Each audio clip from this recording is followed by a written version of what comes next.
Continuamos con la clase de bioquímica. En el video pasado nos encontrábamos hablando de las partes principales del ATP sintasa. Esta ATP sintasa es muy importante para la formación o síntesis del ATP durante el proceso de la cadena respiratoria. Esta síntesis de ATP se realiza básicamente gracias a un gradiente electroquímico de protones. Es decir, este motor molecular va a funcionar gracias a una fuerza protón motriz. Esta fuerza protón motriz está muy relacionada con el proceso de transporte electrónico. ¿Por qué? Recordemos que 3 de los 4 complejos enzimáticos del transporte de electrones son una bomba de protones. Y conforme se iba dando ese movimiento electrónico a través de diversos aceptores, se iban bombeando protones de la matriz al espacio intermembrana. Estos protones de hidrógeno que han sido bombeados al espacio intermembrana, pues van a ser aprovechados para el gradiente electroquímico que va a ser útil para la generación del ATP. ¿Sí?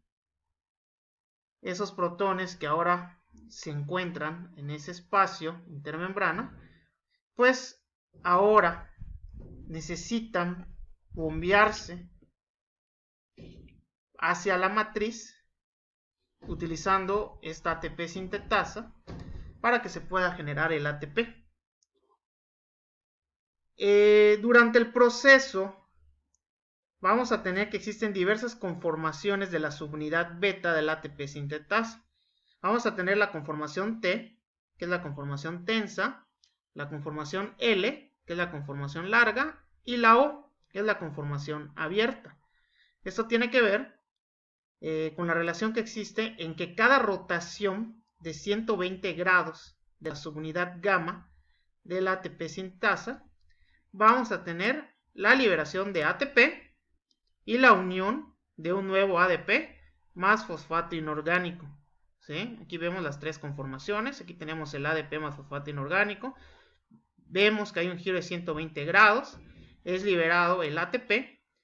¿Sí? Y de nueva cuenta entra ADP con fosfato inorgánico para poder continuar de la misma manera. Esa es la hipótesis que nos propone Boyer en 1973. Entonces, recapitulando. Tenemos 3 complejos que son bombas de protones. Complejo 1, NADH deshidrogenasa, el complejo 3, BC1 y el complejo 4, citocromo oxidasa. Bueno, estos complejos bombean protones, de la matriz mitocondrial al espacio intermembrana. Ahora, este gradiente electroquímico va a ser aprovechado por el complejo 5, la ATP sintetasa. ¿Sí? Del espacio intermembrana, esos protones van a ser ahora movidos hacia la matriz mitocondrial. ¿Sí? Cada vuelta del anillo o rotor, que va a estar integrado por 10 subunidades, genera aproximadamente 3 ATPs. ¿Sí? Es decir, que la ATPasa va a bombear 3 protones por cada ATP generado. ¿Sí? 3 protones por cada ATP generado. Esta es una aproximación. ¿Cuál es el rendimiento neto de una molécula de glucosa en el metabolismo? Tomando en cuenta todo el mecanismo de oxidación del cual hemos venido hablando durante los últimos videos. Recuerden, tenemos un proceso de glucólisis que se da en el citosol y vamos a tener una ganancia neta de 2 ATPs. En ese proceso, pues vamos a obtener piruvato a partir de glucosa.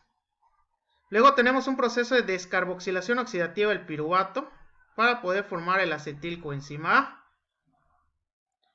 Vamos a tener el ciclo de Krebs, donde vamos a generar dióxido de carbono y las coenzimas reducidas, que posteriormente irán a la cadena respiratoria y que a través de diversos aceptores electrónicos, ¿sí?, hasta llegar al oxígeno, se va a generar agua. Y finalmente en la fosforilación oxidativa, por medio del ATP sintasa, vamos a generar la síntesis de ATP. ¿Cuál es el rendimiento? Bueno, vamos a tomar en cuenta que hay 2 ATPs en la glucólisis. En la descarboxilación oxidativa Recordemos que se liberan 2 NADH. ¿Sí? Estamos tomando en cuenta, mucha atención, que en la glucólisis recuerden que hay un proceso donde van a ocurrir reacciones simultáneas debido a que se generan dos moléculas de gliceraldehído 3-fosfato debido a la isomerización de la dihidroxiacetona. ¿Sí? Aquí en el ciclo de Krebs, pues vamos a generar, tomando en cuenta eso que les comenté anteriormente, 6 NADHs y 2 FADHs. ¿Sí?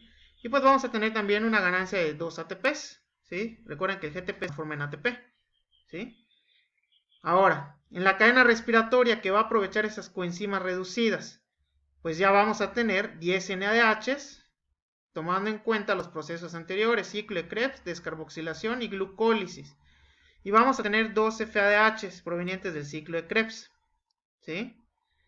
El equivalente energético aproximado por cada NADH vamos a manejar 3 ATPs. Vamos a ver que en las bibliografías pueden manejar 2.5. Vamos a dejarlo como 3. Y el FADH2 equivale a 2 ATPs. En las bibliografías también podemos encontrar 1.5, pero vamos a manejarlo como 2. Bueno, entonces si tengo 10 NADHs equivalentes a 3 ATPs cada uno, voy a tener 30 ATPs.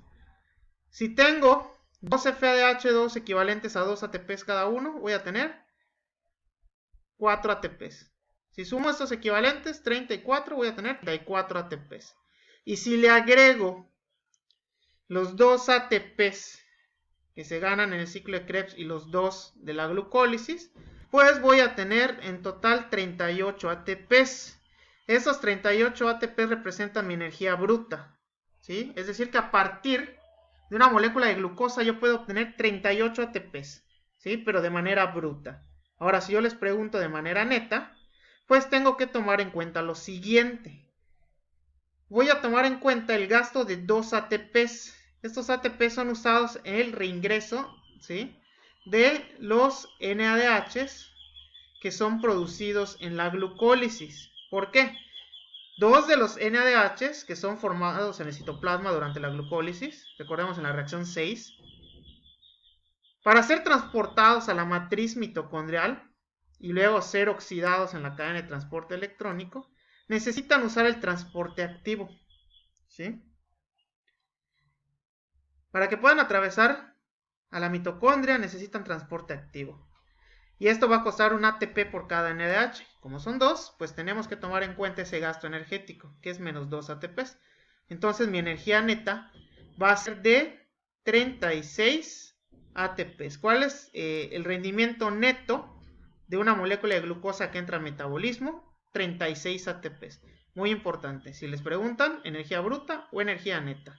¿Sí? Energía bruta 38 ATPs, energía neta 36 ATPs.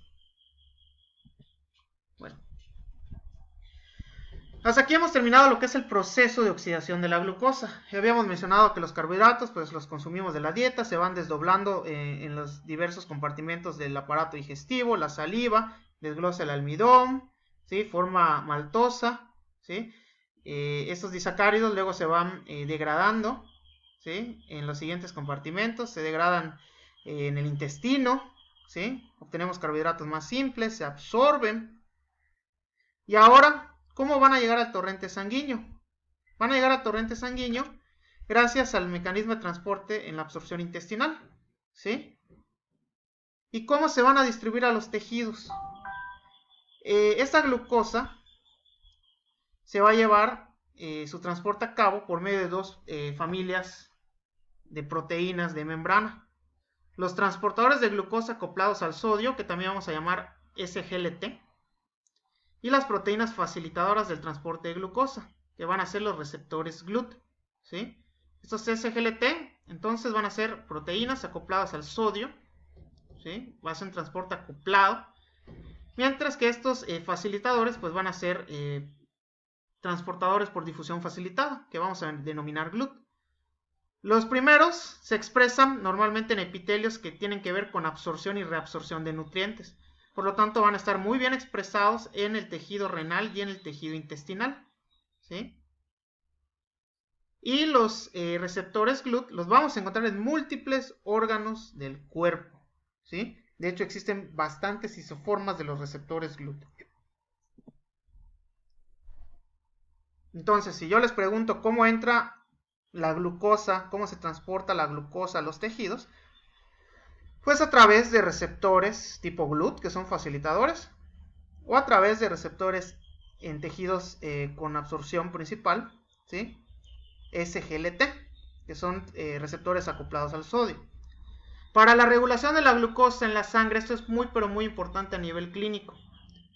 Vamos a tener dos hormonas esenciales, la insulina y el glucagón. Partimos de anatomía.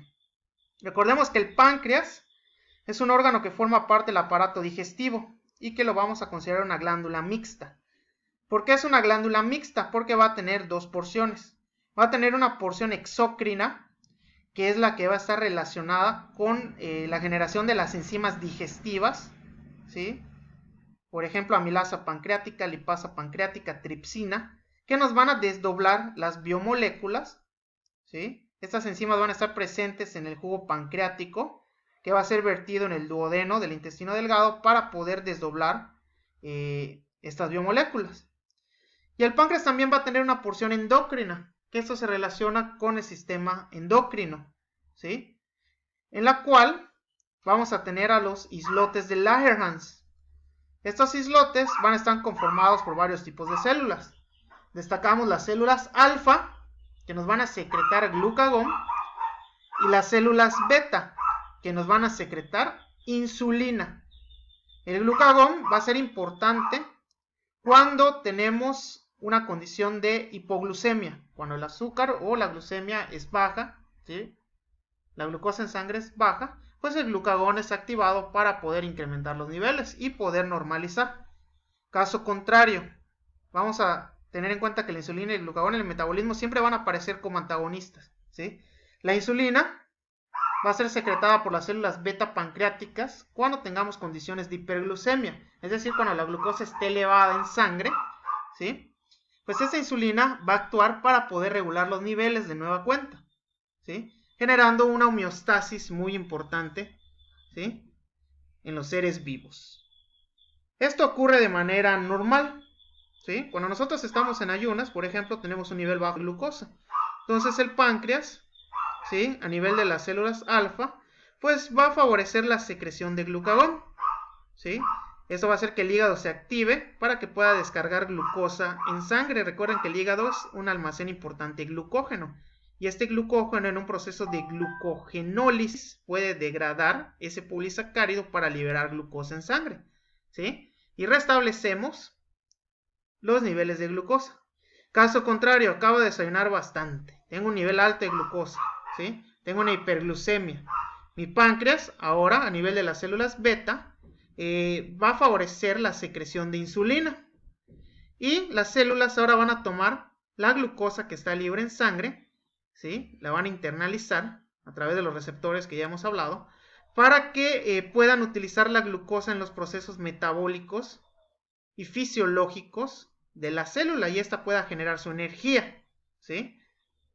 Y de nueva cuenta restablecemos los niveles de glucosa. Tenemos una normoglucemia.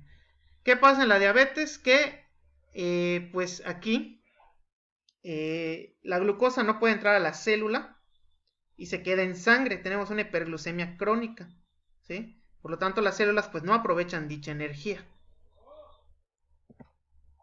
De acuerdo con la American Diabetes Association, ¿qué parámetros vamos a tomar en cuenta? Muy importante, la glucosa plasmática en ayunas, ¿de acuerdo? De hecho es el principal parámetro. Nos va a servir más la glucosa plasmática en ayunas, ¿sí?